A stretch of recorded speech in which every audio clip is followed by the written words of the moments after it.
good things have to fall apart for better things to fall into place.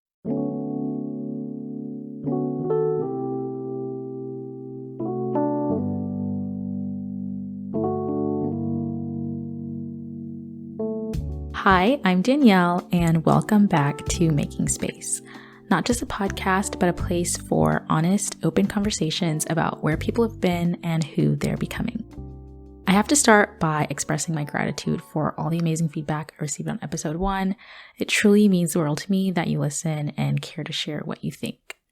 I'm also pretty excited about this episode because I'm talking with my longtime friend, Vyana.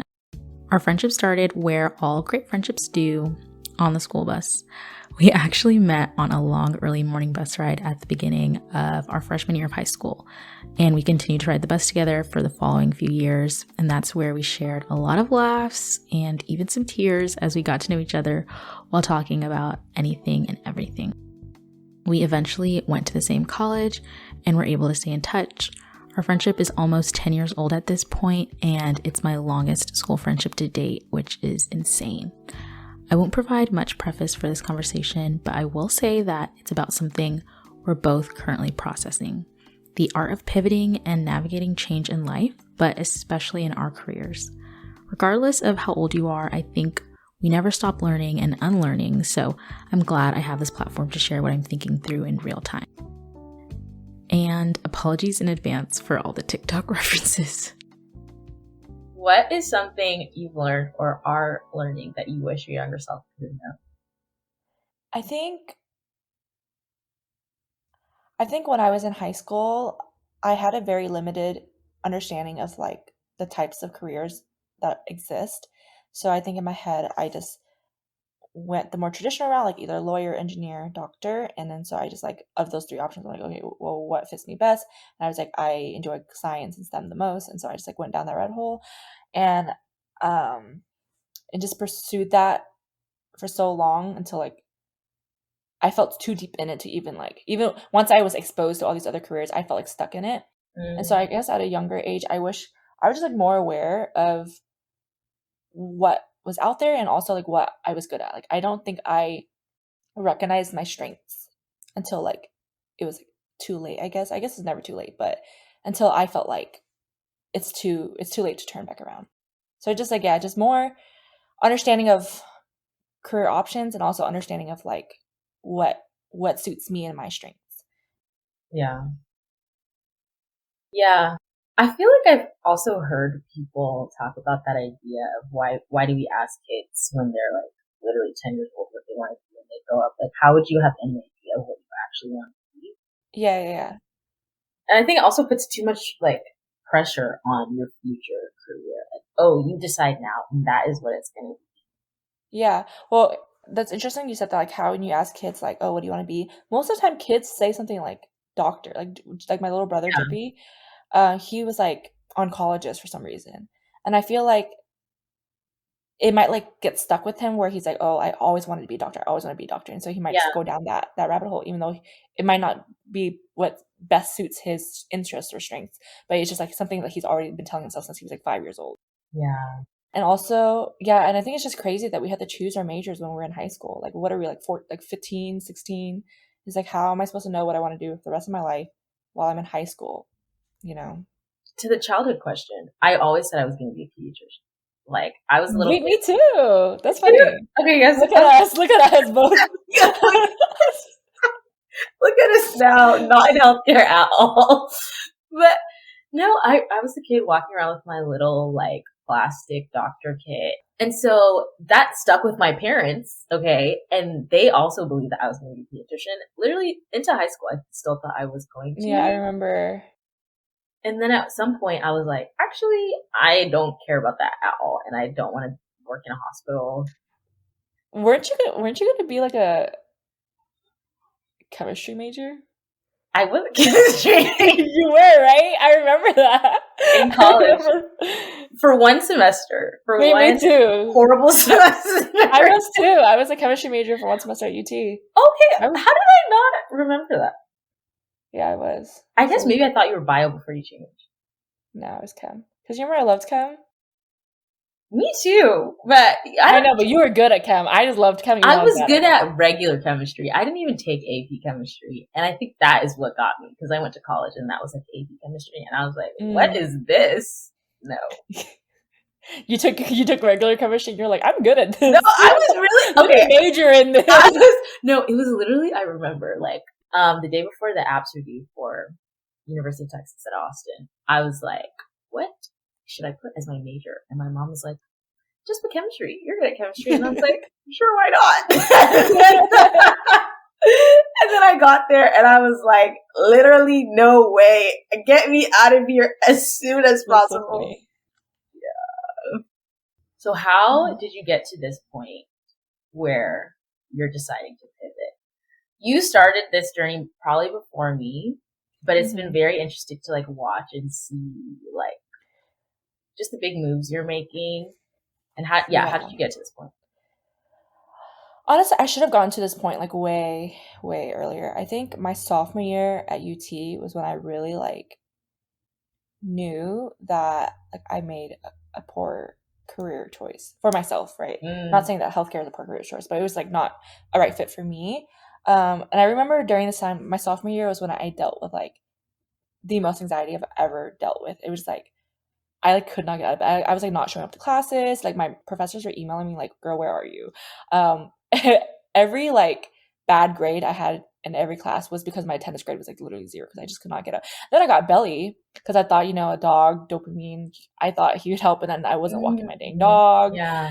And then like my boyfriend at the time was walking the dog, and then it caused like a relationship strain. But then I realized, and I couldn't put my finger on why I was feeling so anxious.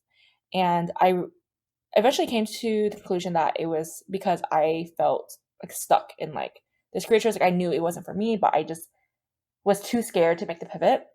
And so I looked into like changing my majors and stuff like that. And I think at the time it just like wasn't a good idea because I would have to graduate late. So I was a nutrition major. And then also I wasn't like particularly passionate about anything. Like if you ask me, my least favorite question is what are your hobbies and what are you passionate about? Like nothing. I have no hobbies. I'm not passionate about anything. And so I feel like that was another reason why I just kept going going down this path, because I was like, nothing is like calling me one way or another anyways. If I'm not passionate about anything anyways, I might as well just like do it and just like finish it. But yeah, so at the time, I started to look into other career options, and then I also told my mom, I told my parents, and like they did not take up. My mom was like really, really, really upset, and she had my stepdad have an intervention with me, and I just felt like a lot of pressure to like just stick to the path I was on. And she was like, "What about nursing?" And my mom like doesn't really understand like the education system. Like she doesn't understand that you can't just hop into nursing. Like nursing is its own like program that I have to start. So I was trying to tell her I can't do nursing, blah blah. So I had a close friend at the time. He was a year younger than me, but he was planning on being an optometrist. And then I was in a sorority, and a lot of my sorority sisters were either in optometry school or applying to optometry school. So I was like, okay, let me look into this. And the prereqs are the exact same. So I wasn't behind in any way. I could just graduate and then apply to optometry school instead of pre-med. And then I got a job, and I actually really enjoyed working there. So then because I enjoyed the job, I thought, okay, maybe I could do optometry. So then, and I knew that it was like more doable, right? Like, yeah, I'm not like super passionate about it, but like it's not as rigorous as med school and like the MCAT and stuff like that. So I was like, maybe I don't need to be super passionate about it. And you were good. You were good at STEM. I remember you would tell me that. It's like you're not passionate about it, but you're good at it. Courses. Yeah. I was like, so I could just do it. So then I applied, I got in, and I started, and the first year I did really well. Like, and that's like the same thing where it's just like, it was never a matter of like whether I can or can't, or it was too hard. It was just like in my free time, I would literally start looking up other jobs. Like, but then I would like be too scared to actually pull the trigger. Right? So I'm just like, it's like constantly like scrolling and shopping for like the most expensive bag, but knowing that you'll never actually check out. And I kept constantly doing that, like for jobs. Like other career options. And but I knew I would like be too scared to actually pull the trigger. And so, but that was like already a sign that like I'm always like 1 foot in and out the door. Like my head's not fully in it. Yeah, and then like some things, went down in school, and then I just felt like it was a sign for me that it was like the cherry on top, like the last push I needed. And then I just like took it as an opportunity to listened to the signs, and I just like turned it into like a positive opportunity. Mm-hmm. So I am no longer in optometry school, but I did not drop out yet. I applied for a break. So I'm on a 1-year break right now. And so I'm just using this year to try to figure out other things essentially. But like I didn't want to continue school while I'm like feeling iffy, and and like I've only was visited 1 year. It was better to like finish school or like start working and then decide, oh, this isn't for me, and then be really, really stuck in the path, So that is where I'm at. Yeah. So you finished your first year, and during your first year, you were like already one foot in, one foot out, even though you weren't actually going to make the move. Like nothing was going to make you actually leave optometry school because that was your. Because that's just crazy. Like that's just like crazy Yeah. talk to me. You know what I mean? Like leaving Yeah. school is like so like not in our culture. Just a lot of things. There's like such a big jump. Like I don't think I would have ever really taken the plunge if the events that occurred didn't occur. Yeah. So you get through your first year, and then there's like a situation that happens that's kind of like a turning point for you where it's like, this is an opportunity for me to actually maybe leave, take a break for a year, and try to pursue something else. Mm-hmm. If I can discover what that something else is that I'm more interested in. Mm-hmm, mm-hmm. Yeah. And my mindset was like, and if there isn't something else, at least I know I tried, and I could come back like feeling like reassured in the fact that like I at least gave it an opportunity and I tried, and now like I don't have any more doubts. I like cleared the doubts, and I could just start like shoveling forward, like focused, and instead of like in my free time like shopping for other career options. Yeah. Yeah. And I feel like for a lot of people, it just doesn't make sense, like, to pivot in your career, like in your studies when it's like only just started. Mm-hmm. And these are a lot of things I'm thinking about right now because I've decided that I'm going to leave my job in a few months and pursue a different career field before going to law school. So I decided, okay, I want to go to law school. But it's like, you've been at this job for a year and a half and it's going well. Why are you leaving? Mm-hmm. It just like doesn't naturally make sense. And yeah, just this idea of like making it, right? Like you got through college, you wanted to go to grad school, you wanted to go to optometry school, you made it into optometry school. If you just stayed there, graduate, you would become an optometrist, Mm-hmm. get a job, start your own practice. Yeah, so you're saying like it almost like doesn't make sense to pivot when things are like going well. Like you've already like essentially made it. So it's just like why like give it up kind of thing. Yeah. Yeah. But I think my mindset is like, wait, we sleep 8 hours a day, right? Or some of us sleep more. Personally, I sleep more. Some of us sleep less. But then we also work like 8 hours of our day. That's like what, a third of our lives? Is that right? Yeah, like a third of our lives. A third of our lives. And it's just like, I want to be doing something that I like doing, And I recently watched this episode of Friends. Chandler, he's like what, 40, married, and he quit his job and he's trying to get into the advertising business. Do you watch Friends? No, you don't watch Friends? I have not seen it. So he's like 40, he's married, he's like has his group of friends, he's in New York, and he just quit his job because he was like doing like statistical analysis. And it's just like it just wasn't riveting. Like it wasn't a career he chose out of passion. So then he quit his job and now he's like trying to get into like advertising, but then he's starting out as an unpaid intern as like a 40-year-old adult. All that to say is just like, it's never too late because you should enjoy your job. You should enjoy a third of your life. Yeah. You spend so much time working. No amount of money is enough to like compensate for the way that you would feel spending a lot of your time doing something you don't enjoy. Yeah. And I know a lot of people, they always like say like, oh, like you don't have to love your work. It's just like a means to like make money to like put into other things that you do, like your hobbies but like after work, you're drained. Like what hobbies do you have? You know what I mean? Like, or like put it into like time with your family or traveling, stuff like that. Like I get that idea. And I think that was like what I kept trying to tell myself to convince myself to just finish. I was like, you don't have to love it. You don't have to love it. But if I can love it, why wouldn't I? Like, why would I try to? We are too young, like way too young to settle for something that is unsatisfying. Like obviously every job is going to have its pros and cons. No job is perfect, But I actually saw a TikTok about this the other day. This idea of delayed gratification. So people are like, okay, I'll just grind super hard. You work a lot, but you're making so much money. And it's like, you know, once I get to the point in my career that I want to, then I can like retire early and then I can enjoy my money in my life.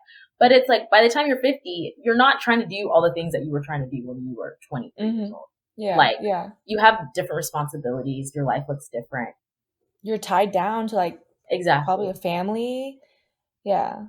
Exactly. And I think it is also a luxury, right? To be able to pivot. Like not everyone has that ability. Like maybe you really like need to be at the job that you're at that time to support all the things that you need to be supporting in your life. So it's like, if you do have the opportunity to do something that you would actually enjoy and you're able to have a plan for like how you're going to pursue that, I think I'd say like there's no better time than now.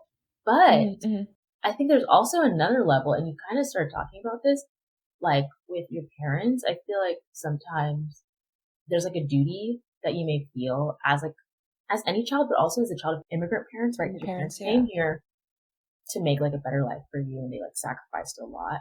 And you have this duty that you feel like to be successful and to like get a good job with a good name. I think that's another thing, like, the name of your job. Like people know what that is and they understand that you are, you know, doing good work in the world. And so when you leave the job or when you like leave the school and decide, actually I want to do something else that's maybe more unconventional than the doctor, lawyer, engineer that immigrant parents know, there's a lot of pressure associated with that and like shame and guilt. And guilt, yeah. Yeah. A lot of guilt. Yeah, let me think. Yeah, that was definitely something I struggled with, like the guilt. But I think when I talked to my mom about it, and my mom and I have had like several conversations, like she did not take it well, let me tell you that. But she eventually did come around, and I journal a lot, and in my journal, like every morning, I write like 3 things I'm grateful for, and like one thing that I always write is like just having the privilege to be able to pivot, like just that privilege, like financial privilege, but also like the time, like the fact that I'm like unemployed, right? And I'm unemployed. I'm just like taking this break, and like I'm still able to support myself because my parents support me, and just having like that family relation, and just I'm so incredibly privileged, and I know not everyone has the opportunity to pivot or feels like they can or have the support from their parents too. And so that's something that like I do not take like lightly at all. But also I think now that I'm a lot closer to my mom and we like speak more openly, I think yes, she wants me to be successful, and like it will like put her mind at peace to see that I'm doing well. But I think part of doing well is also being happy. And so that was like something I was trying to like communicate with her. I was like, I would rather be at a job that doesn't pay as well or isn't as like prestigious or whatever, but like really enjoy my job and be happy than to, you know, do the opposite, which is to have a more prestigious job but it pays well but doesn't make me happy. And at the end of the day, like she's not working my job, you know, like eventually like you cannot make decisions for your parents as much as you love them, because eventually they will pass, and it's you, like it's 1/3 of your life, not theirs, you know. And I think even if your parents struggle to understand, I think once they see that you are doing fine, like it's hard for them to understand at first, but I think once you like fully commit to it and you like make it, and then you're doing fine, and then they see that you're doing fine and they see that you're happy, they will come around. Because a parent's love is unconditional, or in most cases, a parent's love is unconditional, you know, and so they will come around and they will come to understand, and it may take time, but I think that is a risk worth taking. Yeah, and even that, I was reading something about this, and it's kind of like, your parents that came to this country and they worked hard to give you a better life. And that better life also includes like the ability to choose to have options. To have options with what you do with your life. And I remember in college, so my first semester, right, I was commission major. Then I changed to human development and sciences, which is like a smaller major that a lot of people don't know about. And I remember my mom just said, like, just make sure you get a job when you graduate. Because she realized, you know, her doctor dreams for me were gone. But she was like, just get a job. And like, by the grace of God, I got a job in consulting And like, she was really proud of me just to be able to like, yeah, move away by myself and like support myself. And I remember growing up, she'd always said like, Africans love proverbs. And so this one proverb she would say is like, you know, you don't want to be working like an elephant and eating like an ant. You want to be working like an ant and eating like an elephant. If you get what that means. I don't. Okay, so Well, I think eating like an elephant I get. What is working like an ant? okay, working like an ant. I guess in their head, even though actually when I think about it, ants do a lot of work. But if you're an ant, okay, pretend you're small, you're a tiny ant, you're not doing that much work, but you're eating a lot. You're eating like an elephant. Oh, okay. Versus like working like an elephant, doing a bunch of work. And not getting much out of it. Yeah, you're eating like an ant, like you're eating tiny little things. Okay, I see. And so that was her push for us to always like work hard and do well in school to like make a better life for ourselves. And so getting this job, I was like, wow, like I made it, like I'm doing this and I'm making my parents proud, which felt great. But then it got to the point where it was like, you know, actually the work I'm doing is not exactly the work I thought I would be doing. And it's gone to the point where I'm no longer fulfilled by it. Doesn't mean the work is bad. It's just like not for me. And I know that it's making me I guess I would use the word unhappy. Sometimes I'm like cautious to use that word because what does that even mean? But it's just like, it's draining me. It's becoming very hard for me to even want to do this work, but I'm spending a lot of my time doing it and it's affecting my quality of life. And so that was when I was like, okay, then I need to leave, but what am I going to leave to? Like, what am I going to do other than like potentially going to law school, which is going to be at least a year out from now? Like, I don't know what I want. And it took like me first deciding that, yeah, I was willing to leave and like look for a different job before I could even discover or rediscover, I guess, an old passion of mine and like want to pursue that as a career. But yeah, even then telling my mom that like, oh, I wanted to leave my job was kind of hard. And I think she is like supportive of me leaving, if that's what I want. But I know she's also cautious because she just, she's like, why are you leaving this job that you have? Yeah. It's like, why are you leaving security? Like yeah, exactly. Yeah. I feel like another thought that came to my mind was like, I feel like you and I we've both like done enough to prove to our parents, just like our track record from when we were young and just like our performance in school, that like they can trust us, you know? Like, we might not have it figured out right now, but we will figure it out, you know? And so I think that also helps a lot with being able to talk to our parents and express that like we do want to pivot.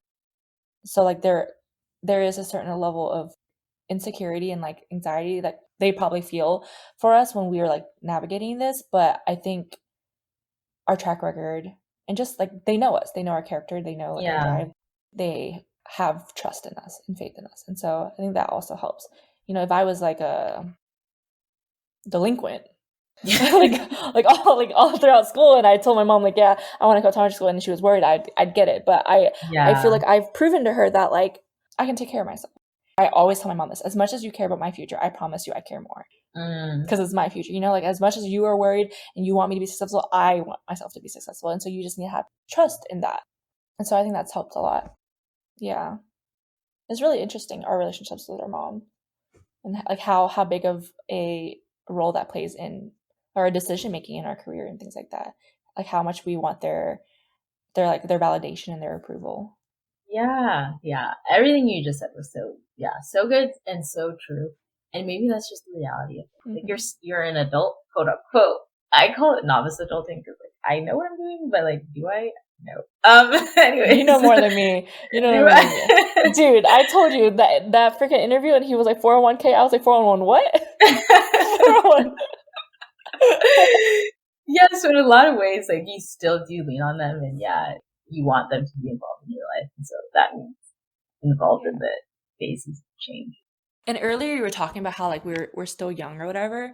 I struggle with that a lot. I think when I left school and then I'm like, I don't have a job, and then like from Clements to UT, we were just surrounded by really just like career oriented driven people, and so like that's like our sample size, like the pool that we're like comparing ourselves to, right?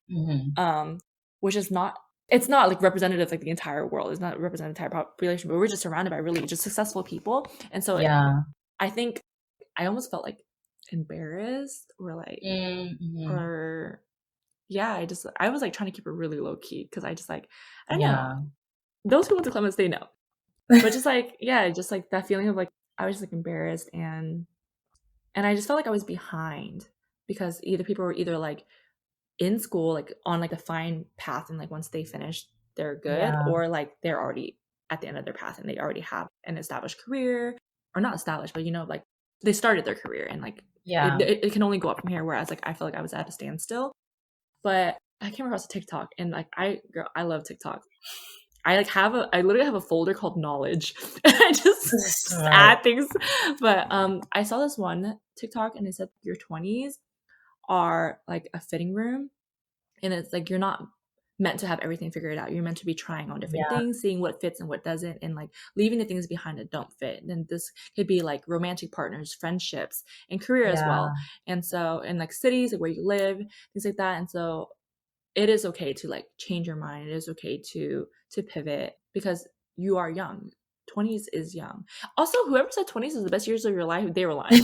Like, ain't no way this is it. Like there is just so much like uncertainty and just anxiety, almost like loneliness too in this like decade of your life. Like I want to be in my 30s. I want to have a job figured out. I want to have like where am I living? Where my house? Who's my husband? Where am I? How many kids? Like girl, some people are still figuring it out and they're in their 30s. So, just gonna put that out there, but nothing wrong with that either. No, but that's so, I feel like Vyana 10 years from now will be so proud of Vyana right now for even taking the leap, because you are taking a path that like, it's not that it's uncommon, but at least, like you were saying, our sample size is people we know from high school, from college, that they're not taking, maybe because they're just too afraid to take it right now. And maybe 10 years from now, they're going to be in the same position, trying to pivot, trying to change what they're doing with their life. But it definitely takes a lot of courage to even take that leap. And then I feel like all of my friends, right? Not all my friends, but a lot of my friends are in this like, even if it's not a huge pivot that they're taking, they're like at least looking for a different job. Like I cannot tell you how many friends I've talked to that have been like, I'm trying to get out of my job. I hate my job. I'm trying to do something else. I'm looking into this. I'm looking into that. So it's very common. Maybe it's just that people aren't very vocal about it for some reason. Yeah. And I think that's another reason why I wanted to leave optometry. I feel like being just in like corporate America and just like working for companies as opposed to healthcare, there's a lot more flexibility for it, right? Like you're in a job and if you don't like your job, it's not as easy as it sounds, but I'm like downplaying it a lot, but like you just find a new job essentially, right? You start recruiting, you just find a new job. Whereas if you commit to 4 years of an like optometry school or just any kind of dental school or whatnot, and then you start working and then you want to pivot, you can't just switch jobs. Like you're always an optometrist, period. Right. And if you do want to like fully switch like that, then you're foregoing all that time and money you put into that education. And so it was just like it was just like so much commitment for something that I wasn't passionate about, right? So like let's say now, like even if I get a job now and like I'm not passionate about it, it's not that much of an investment where like I would feel terrible pivoting to another job. Does that make sense? Yeah. Because you don't have all of that. I forgot what it's called. But that idea of like the time that you've invested, yield loss maybe in your head. Like, oh, if I already invested so much time, then I'm losing so much more. But in reality, the longer you like wait, like what if you got to your third year of optometry school? Then you definitely wouldn't have left because you're like, oh, I only have one more year, so I might as well just stick through it. Yeah. So how was your job hunting? Have you? Yeah, I think you were kind of getting into just like the challenges of pivoting, and I think I did not anticipate. So beginning of this year, I was like, okay, I want to start looking for a different job, but it's hard to look for a different job when you don't know what to look for. And also I honestly felt like I'd never really been in the job market. Like luckily I got my current job while I was a senior and I was just in like recruiting. I feel like it's different when you're in recruiting for something versus like looking for a job. So I'm like on LinkedIn, like, what do I do? Like, let me update my bio. I don't know. And yeah, it was really something that was stressing me out, just like not knowing what I wanted to move into. And yeah, I was definitely praying a lot about it. And I stumbled upon it through a job, but it was like an event management role for like a large nonprofit. And I knew that I wanted to stay in nonprofit work because that's what I'm most passionate about. But I had forgotten, honestly, that I used to always say, I kid you not, I used to always say, if people would be like, oh, what job would you do if like you didn't have to worry about money or time or anything? Or like, what was your backup plan? I would always say I would be an event planner because it's just something I love doing like socially. And it was my first job in college actually. And I don't know, for some reason, I just really enjoy it. And it just came to mind, like, why don't you just look into it? Like, it doesn't mean you're actually going to find a job doing something related to event planning, but you're at this point where you have really nothing to lose because you're going to be at whatever job for like the next year and a half or something until you decide to go to school. So why don't you just look into it and see what you find and like just start applying? And so that's what I've been looking for. But I feel like what I'm looking for is kind of niche because it's like, okay, yeah, I want to do some sort of event management, event planning role, but at like a nonprofit specifically. Yeah, so that has kind of really narrowed down the pool. And also not wanting to move, I think also really narrows down my pool. So it has been frustrating. Like, it's like, okay, I need to start applying to jobs. I'm slowly applying, but like the pool is not that big. And like, what am I qualified for? I have heard though, like, for some reason, women are like much less likely to apply to jobs they're not like 90% qualified for versus men will apply to a job they're like 50% qualified for. So, you know, I'm still applying even if I might not be fully qualified because I believe in myself and I like know, you know, if I put my mind to anything, I can do it. But some things you don't want to grow past too hard. Anyone is applying unqualified, it is me. I got zero experience under my belt for like what I'm trying to do. I only have healthcare experience, which is I feel like I've talked to you about this before. Like, I mean, I'm pretty sure everyone talks about it. That cycle of like, oh, don't want to hire you unless you have experience, but you can't get experience unless someone hires you. It's just like this constant, yeah. But I just keep saying like, I just need someone to take a chance on me. I was like, Yeah. You give me the work, I'll freaking do the work. I'll do it well. I just need someone to take a chance on me, you know? And Yeah. and if you shoot 1,000 shots, surely one will stick. Surely. So how did you decide on what you're looking into now, and how has that been the search for you? Okay, so at UT, I was in a sorority, and I was super active in the sorority, and I held a lot of positions. And then I was like eventually president, and then there's also a council that oversees all the Asian Greek sororities and fraternities, and so I was also on that, and I was in charge of like managing like all the philanthropy events in college. Like stuff like that like just got me going. Like I loved it. Like Yeah. I was in Greek, but like not even in a social sense. I was like super active in an organizational stance. If I was in class at biochem, but then like something like needed to happen on, especially I just like always found myself like gravitating towards that work, and it was like fun for me. Like it didn't ever feel like work, and so that's when I knew like. And then like my best friend in college, Matthew, like he knows me really well. And he knows my strengths, and he knows that's what's got me going. So when I was like lost, he was just like, "Why don't you look into project management?" And I was just like, "What is that?" And then when I like read into it, I'm like, "This is literally encompassing like everything I enjoy doing." But it's like such a broad position because it could be in any field really. Yeah. Mainly construction for some reason, but yeah, it could be in healthcare and health tech. It could be in just just tech. In fashion, the food industry, anything really. And so it gives me a lot of options. And as of right now, while I'm applying, I'm not trying to narrow myself down into any specific industry because beggars can't be choosers. But but I think ideally end goal, I would want to still stay in. I think right now, like in terms of like what I'm applying to, I think my best shot is something in healthcare because that's like where all my experience is. But surprisingly, I've been getting interviews for like non-healthcare companies, but I think end goal I would want to work in med tech, like the software systems, just like how to like streamline like paperwork and like make the process more efficient and whatnot. Yeah. So Kappa Phi Lambda is how I came to know.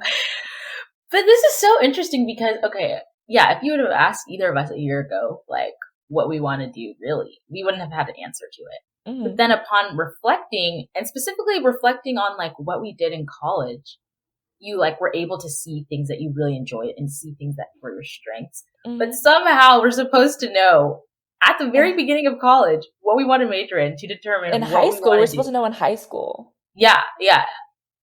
Which is so crazy because I feel like college is the time to find yourself, like to figure yourself out. Yeah. But how am I supposed to figure myself out while also having already committed like early on to like what I want? Like I feel like I needed to have made that decision like after college.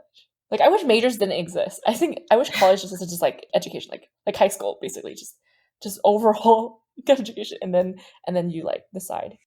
Yeah, and so in high school, like how was I supposed to know what a project manager is? Like I've never heard of that. You know what I mean? Yeah. There's just so many jobs out there. Like what is a data analyst? You know what I mean? Like in high school, like how do you? I'm like trying to think of like random jobs off my head, but yeah, or like UX design. Oh yeah, definitely nobody knew what that. I still don't even fully know what that is. I feel like I could see you in UX design, honestly, if you had like looked. I've thought about it just because it has the word design. But... UX, not sure what that is, but design. But yeah, I was like, I could do that.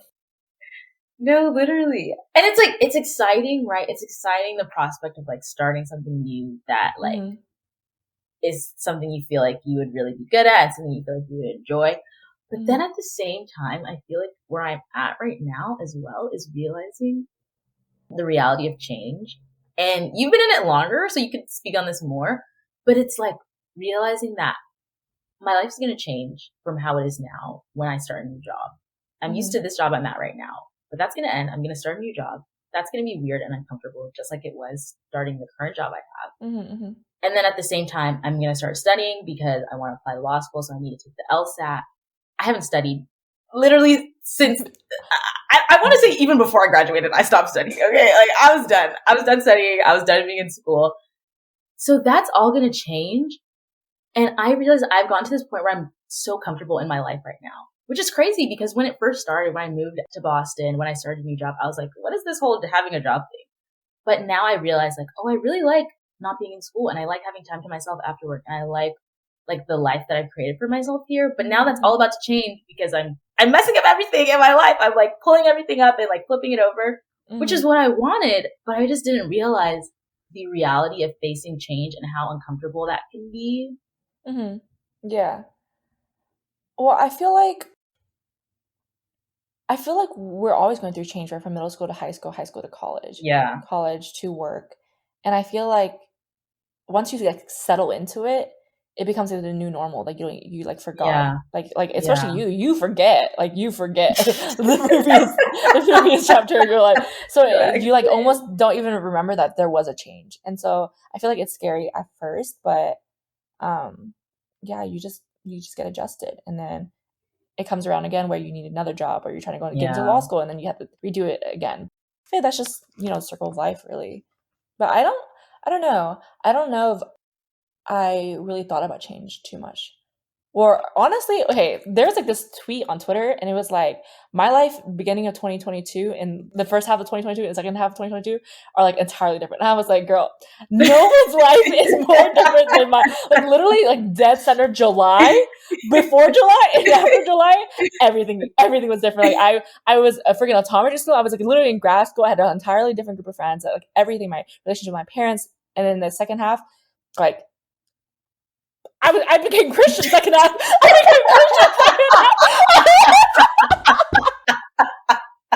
Like literally, like I'm not in school no more. Like, and that was a really big change. Like so when I like applied for a break for school, they made me like write an essay to kind of explain like why I needed it, blah blah, and like what am I gonna do in this 1 year off or whatever.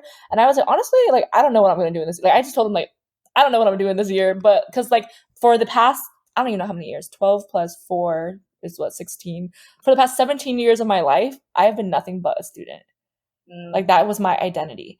And it like gave me purpose. And now, like dropping out of school, like I literally felt like I didn't know who I was. Like I had no identity anymore. I was like, what am I if I'm not a student? Yeah. And honestly, like navigating like your career out of school is like so much more anxiety inducing than navigating your career while you're in school. Because while you're in school, you at least feel like you're moving forward, and like day to day, you still feel like you're making progress. Like you're still like busy, you know. But now like, I'm just like free floating, and yeah, it was a big change, and like it like shook me. Like I'm surprised I bounced back as quick as I did, but it was like a good change. And I saw this again, referring to TikTok. I saw this and it was like, good things have to fall apart for better things to fall into place. When I journal every morning, I have to like write like a little quote or like just something to just like get me going, motivate me. And I write that one down a lot to just like make peace with the fact that, yeah, a lot of good things were lost, but better things are coming. Yeah.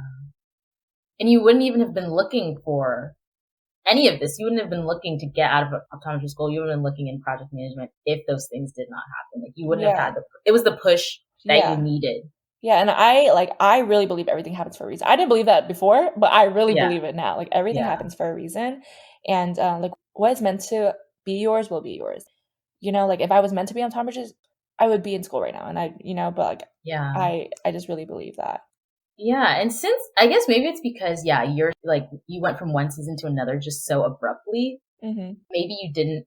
Maybe in advance you weren't mourning the end of that season. Afterwards, you probably were, and like the closing of that chapter. But okay, I hate to say this. I did see this on TikTok, but it's this idea of like I think this girl was calling it like sunset season. I'm messing it up. She wasn't calling it that, but it was something about when one season ends, like the sunset of it, and during that time, it helps to like reflect on it and like look forward to the future, just so you can like fully like close one chapter and enter the next. And so I feel like you did a lot of reflection afterwards. And how has that helped you now? Like you were able to reflect and I guess plan for what you wanted this new season of your life to look like. Yeah, I think the reason why I was able to bounce back so quickly was instead of seeing it as like, oh, I just wasted a year and I lost all these things and I'm mourning this and that.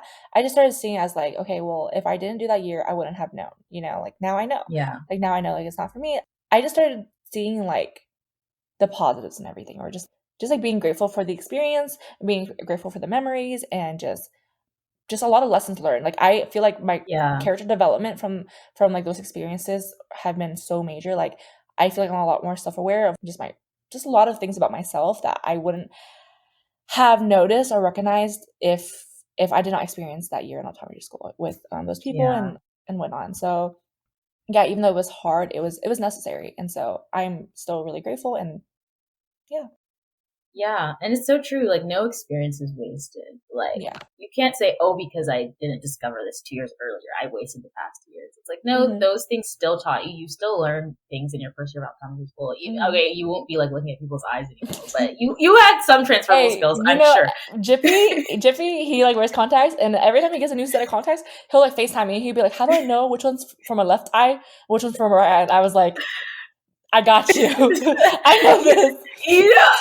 I just remembered that I was supposed to have free eye care for the rest of my life because of you being an optometrist, and you messed that up for me, but I forgive you. It's okay.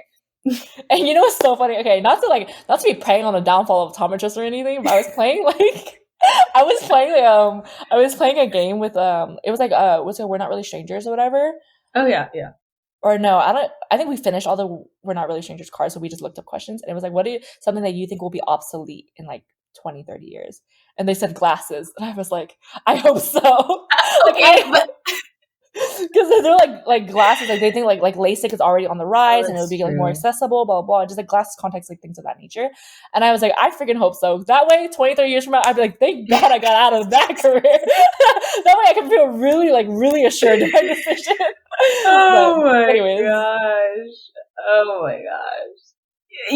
Okay, this is how I knew Vyana was not meant to be an optometrist. When she told me that she had daily contacts and she would wear each of them for a month straight so that she could maximize the life of her contacts, I was like, girl, what kind of optometrist are you about to be if this is what you're doing? Doctors smoke cigs. There are doctors who smoke cigarettes, okay?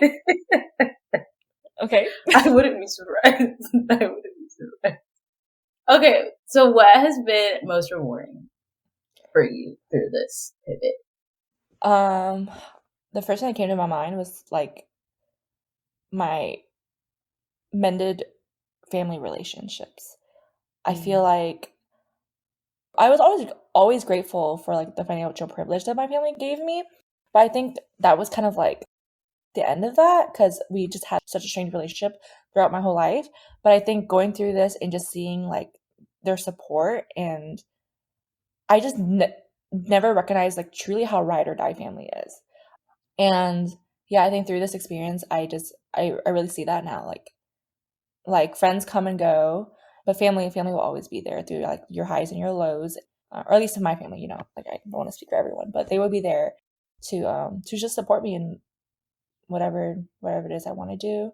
And yeah, so that has been extremely rewarding. And I feel like like my family, the journey that I've had with my family, and so this is like the best that I've ever felt with either of my parents, and it's definitely through this experience. Just needing them, like like when you're in high school and college, like yeah, they paid for my tuition, stuff like that, but I like didn't need them where I wanted to call them and like ask for their advice or ask for their support and things like that. But now I'm in a position where I really feel like I need my parents, and I feel like they also like being needed, and so. And that's so cool because you definitely weren't going into this expecting this to happen, like this outcome. Yeah. It was like a collateral benefit. Yeah. But it's been a really great blessing. What about you?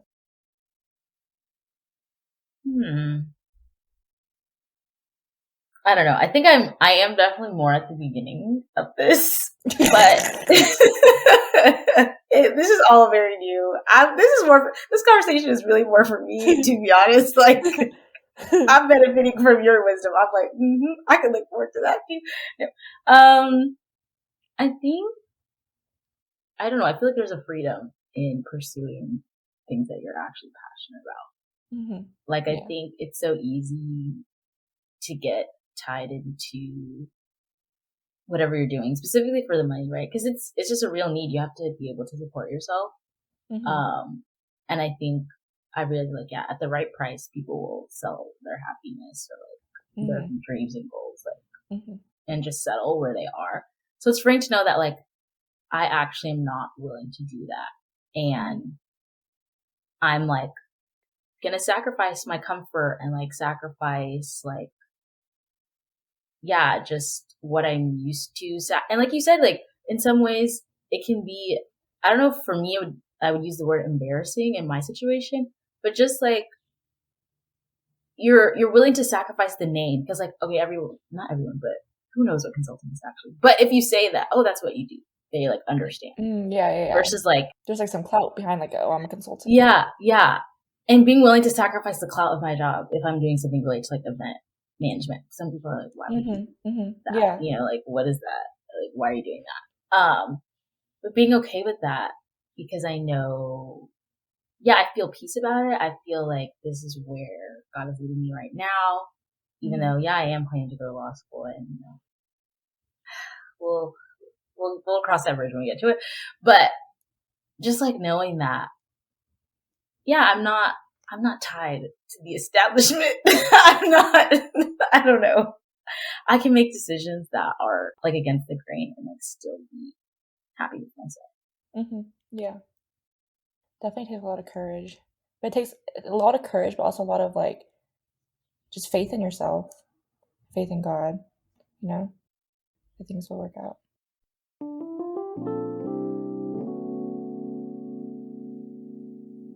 Is there anything else that you wanted to say that you didn't get to?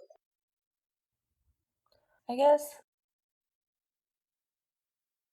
I feel like we touched a lot on like the negatives and the positives of being in this season of your life of change, like just like the opportunity, but also like the shame and the guilt and everything that comes with it, the anxiety. But yeah, if anyone's thinking about it and you feel like, oh, it's too late, it's never too late, right?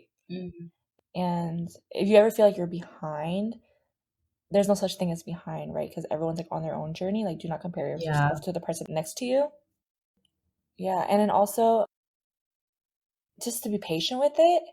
Like it'll be a long process, but And then there, like, for me, like, I would go through, like, periods where I, like, feel really, like, because this is essentially a passion project for me, right? I like pursuing my passions. So I feel motivated to get up every day. I look forward to looking for jobs and all these things. So there would be, like, periods where I'm really excited and, like, I get up and I'm doing it, but then, like, if I don't hear back for, like, a while, then I get, like, in this low. Like, I go through highs and lows a lot, like, throughout this season of my life, where I just, like, doubt myself, and I, like, there are nights where I'm just like, can I really do this? Like, I don't have any experience. Like, can I really break into this? Blah, blah, blah. And then there are some days where I'm just like, I could do anything I could set my mind to. Or, like, surely, like, I just need one yes, you know, like, sure, I can get one yes. And so just trying to ride the highs and just, like, wait out the lows. Yeah. Yeah, I love what you said about patience. I think that's so true. And that's why I wanted to record this now versus I think in my head when I first started thinking about this, I was like, oh, maybe I'll wait till we, like, both get the new job and then we can, like, talk about the whole process, which is cool, like, hearing someone's whole journey and their whole experience through it. But I feel like there's something even more valuable about, like, hearing people as they're going through something, because I know you're gonna get the job, and you already have interviews. Like, I'm fully confident, even when you didn't have interviews yet, because it took a while. I was still fully confident that you were gonna get the job, and, like, now I'm looking and I'm like, dang, I recently told my job that I'm leaving, like, in a few months, and so now they know. So now, like, my safety net is gone. Like, I'm leaving for sure. So is this a good time to talk about it? But I think it's just more real to show that, like, yeah, it's not going to be easy. No one said that, like, following your dreams or, like, doing something, wanting to do something that is fulfilling is going to be easy, but it doesn't mean it's not going to be worth it. And I think it's so true. There's no better time than now, whatever that means for you, whether you're, like, 23 or you're 45 or, 60. There's no better time. Yeah, and I feel like if you had waited until I, like, already got a job, I think the conversations and things I would talk about would have been skewed a lot, leaning more positive. Like, I think I would forget a lot of the anxiety I did feel, the doubt I did feel, and I'd just be like, yeah, like, And so I think it was good to talk about it while we were in it, so we could talk about the highs and the lows. Yeah. And so how have things changed for you now that you've learned, I guess, your strengths? You've broken out of that idea that you have to stick to a traditional career route. I feel like so much more. I feel like a weight lifted off my chest. I think, and the other thing was that because I didn't drop out and I committed to a break, I kept telling myself, like, oh, if I don't figure it out, I'm gonna go back to school in August, and that put a lot of pressure on me. But I think I finally, like, convinced myself out of that mindset of being like, I'm gonna go back if I don't make it. I'm not even letting myself think that I won't make it, and, like, having that be a crutch or, like, having, like, a time barrier, it was, like, putting too much pressure on me. And so now I feel like a weight has been lifted off of me, and that I just feel like this, like, newfound freedom and, like, excitement. I just feel, like, excited for, like, what's to come. I don't know what's to come. I don't know what, like, industry I'll be in. I don't know where I'll be, but I'm, like, looking forward to it. I'm just excited, Whereas while I was in optometry school, I knew where I was headed. I was going to be an optometrist, and it was not exciting me. So just excitement and just newfound freedom. Yeah. I feel like this would be the time where that song from High School Musical comes in, like, this would be the start. I was gonna start singing Soaring. No, that's not related. I guess it is related. Yeah, it is. Oh my gosh. I agree. It is exciting. I think there's something so nice about having something to look forward to. I feel like currently what I look forward to is my vacations. People are like, why are you always traveling? I'm like, I have to enjoy this somehow. If I don't like the work I'm doing, at least I can enjoy the vacations that I can use, I can obtain. You know what else I had thought about? And this is kind of like a negative note, but I was like, what if I'm, like, this excited about, like, this new role or whatever, and I actually start the work and I just, like, you know what I mean? Like, which is, I guess, is kind of what happened, like, what you felt when you, like, came into your job of consulting. Like, it wasn't the work you thought you were going to do. And I have a feeling that will be the case for me, like, for my first job. But I'm trying to tell myself, like that's okay. I'm just trying to break into it for now, right? I just like want some experience under my belt. That way I have more on my resume, just more under my belt to have like options and free range to work for a company or an industry that I like more right now. Beggars can't be choosers. Like I keep telling myself that. I was like, beggars cannot be choosers. Like, no, I think that's true. Like, yeah, it may not be, obviously, I think it's easy to romanticize things that like, we're not in, we don't fully know yet. Mm-hmm. But if anything, it's just going to be information for you to know, like, okay, I like doing these type of things. I don't like doing these type of things. Mm-hmm. I don't want to work in this field of project management again, or I do want to work in this field of project management again. And it's like, you're not stuck there for the next 10 years. Yeah. Like, I'm not trying to have the mentality of like, oh, once I get my first job, like I made it. Yeah. But this is going to be like a journey for like I'm just constantly having to work my way up. And that's okay. Okay, like I said in the beginning, this is a topic I'm currently processing, so I'd love to know your thoughts on anything we talked about. And yes, this is really just a shameless request for advice. But seriously, I'm thinking about ways to make space for you as the listener to join in on the conversation. So I may or may not be featuring the thoughts you share in a new segment of the podcast, but that's all I'll say for now. As always, follow at the Making Space podcast on Instagram to stay up to date. Please leave a review and share this with someone who would benefit from hearing our conversation. Thank you so much for being here, and I'll see you on the next episode of Making Space. Bye!